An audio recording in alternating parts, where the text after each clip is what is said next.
Hello guys, good morning. তো আজকে সোমবার। আমি অনেক দিন পর বাড়ি থেকে বার হলাম, প্রায় 2 সপ্তাহ হয়ে গেল।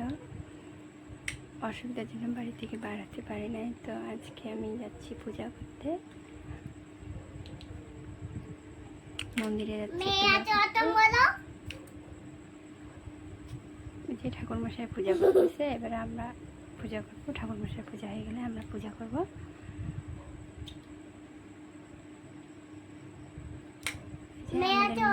অনেক দিন পর এলাম মন্দিরে আসাই হয় না, শরীর ভালো ছিল না, ওই জন্য।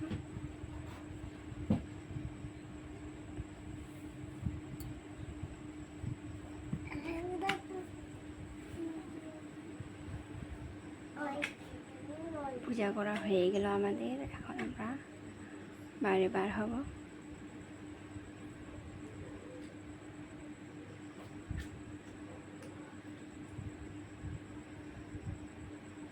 ঠাকুরমশাই সুন্দর সুন্দর ফুলের গাছ লাগাইছে, ফুল ফুটছে।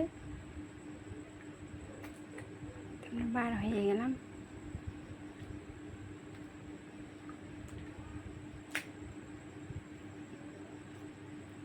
টোটোতে বসে গেলাম, এবার বাড়ি যাচ্ছি। টাটা, আবার দেখা।